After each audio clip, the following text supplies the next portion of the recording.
नमस्कार, मी वासुदेव सत्रे, ज्योतिष आणि वास्तुशास्त्र तज्ञ। आपण आजचं पंचांग बघूया। 12 जून 2024 ही इंग्रजी तारीख, ज्येष्ठ शुक्ल षष्ठी ही तिथी, बुधवार, मघा नक्षत्र, हर्षण योग आणि शुभवेळ बघायचा झाला तर आजचा संपूर्ण दिवस जो आहे तो उत्तम दिवस आहे शुभ कार्यासाठी।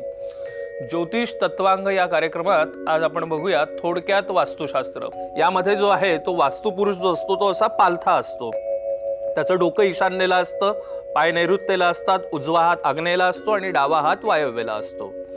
तर यथा देहे तथा देवे यात थोडंसं तुम्हाला अवांतर सांगतो अनेकांना की जसं आपल्या देहाला तसंच आपल्या देवांना सुद्धा वास्तुपुरुष सुद्धा हा देव आहे। तर तसंच एक आपल्या घरातल्या देवांना सुद्धा अनेकांच्या घरी बघतो की देवांना वस्त्र नसतात, देवांना रोज नैवेद्य दाखवल्या जात नाही आणि देवाकडनं अपेक्षा करतो आपण की मला चांगले कपडे दे, चांगली गाडी दे। हे शक्य नाही। असो तर आपण पूर्ववत परत आपल्या विषयावर येऊया।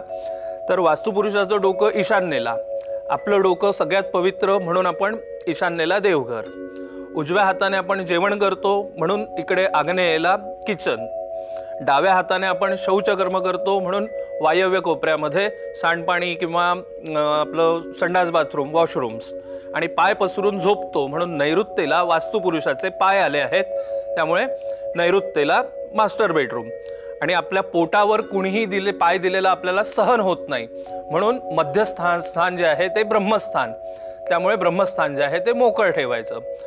यानुसार प्रत्येकाने आपापल्या घरामध्ये आपल्या घराचं वास्तुशास्त्र बघा आणि त्यामध्ये काही उणिवा असतील तर तज्ञ वास्तुतज्ञांना बोलवून आपलं घर जे आहे ते दोषमुक्त करून घ्या। तूर्तास इथे थांबूया। नमस्कार।